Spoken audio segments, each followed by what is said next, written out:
Shalom saudara.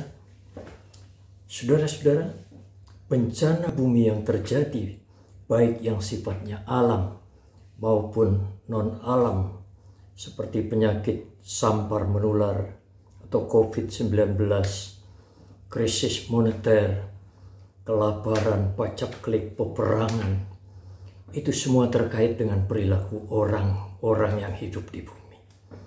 Saudara-saudara, ketika orang Israel dalam pembuangan, mereka sadar bahwa mereka telah banyak menista hati Tuhan.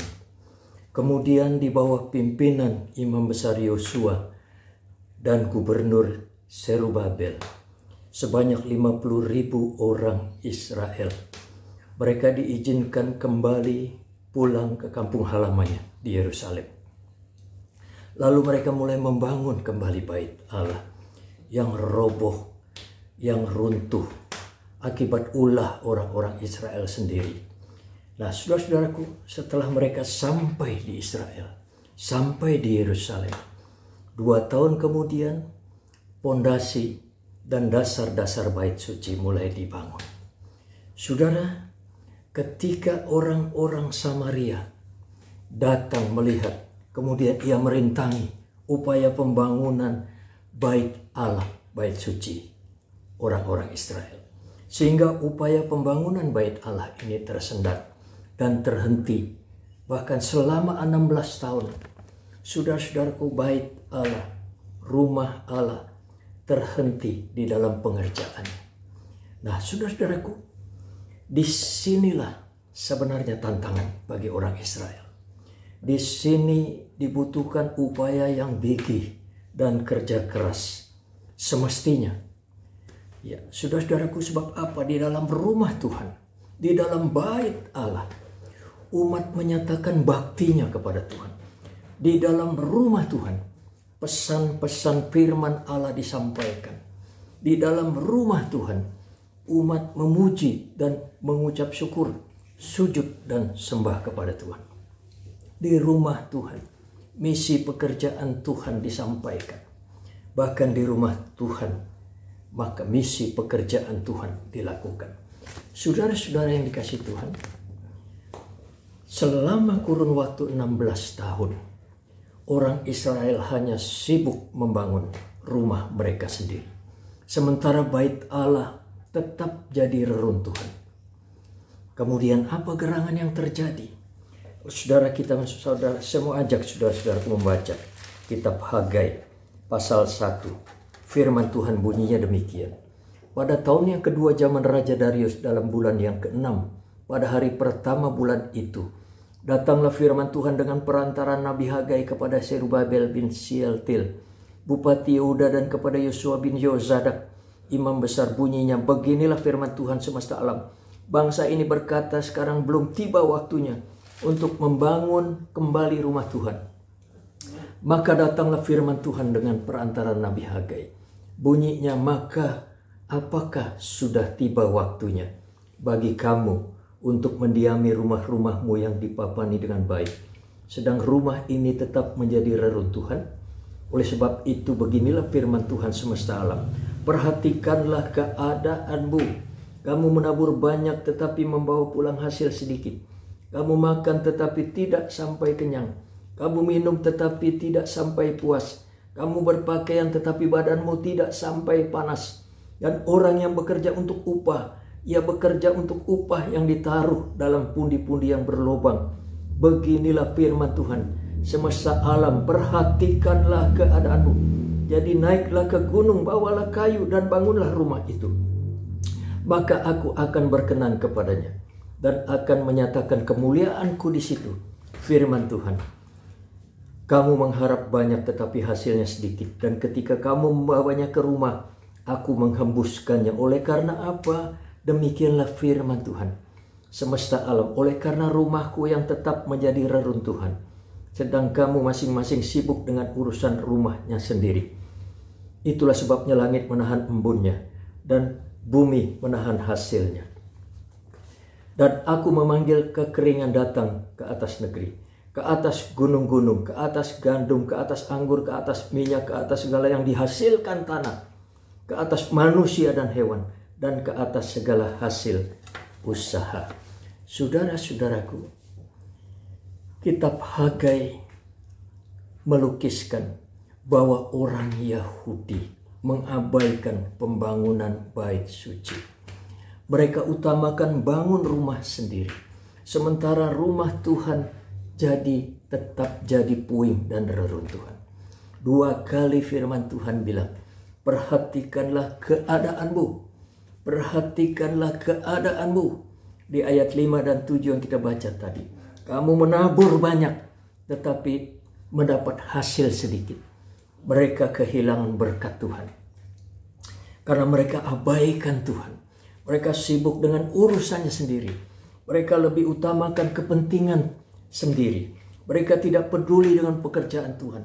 Mereka lari dari pelayanan dan panggilan. Saudara-saudaraku, beruntung karena Tuhan mengasihi mereka. Tuhan kembali ingatkan orang Israel agar membawa kayu.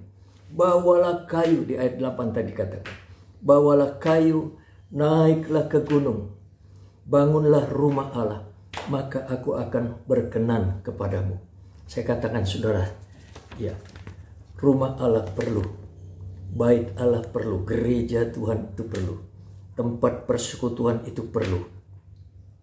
Di dalam masa COVID ini kita bersyukur karena dari rumah, setiap rumah, saudara-saudaraku bisa menjadi bait Allah. Saudara, kita bersyukur Allah berfirman bukan di Yerusalem lagi, bukan di gunung-gunung, tetapi akan ada tiba waktunya dan inilah saatnya bahwa penyembah-penyembah yang benar menyembah roh dalam kebenaran. Sepanjang kita menyembah Allah dalam roh dan kebenaran, di rumah seperti sekarang ini terbukti bahwa Allah menghendaki itu, maka di situ Allah hadir. 2 atau 3 orang berkumpul dalam namaku, disitulah komunitas, disitulah gereja, disitulah lawatan Tuhan, disitulah kehadiran Tuhan. Saudara-saudaraku, mereka orang-orang Israel mengabaikan Tuhan sama sekali. Mereka sibuk dengan urusannya sendiri. Mereka lebih utamakan kepentingan sendiri. Mereka tidak peduli dengan pekerjaan Tuhan. Mereka lari total dari pelayanan, dari panggilan. Saudara-saudara yang dikasihi Tuhan, saat ini, sekarang ini, kalau kita utamakan Tuhan pada prinsipnya, sekarang jika kita utamakan Tuhan, maka kita menjadi umat dan orang tebusan yang beruntung. Matius 6 ayat 33 dikatakan, cari dulu kerajaan Allah. Carilah lebih dahulu kerajaan Allah dengan segala kebenarannya, maka segala sesuatu akan ditambahkan kepadamu. Saudara-saudaraku, itu sebabnya pikirkan perkara surgawi lebih lagi di masa-masa COVID dengan segala dampak-dampak yang sangat luas. Sekarang ini kesempatan orang kembali kepada Tuhan, berbalik kepada Tuhan. Saudara-saudaraku, bangunlah jiwamu dengan takut kepada Tuhan. Bangun batiniahmu dengan takut kepada Tuhan.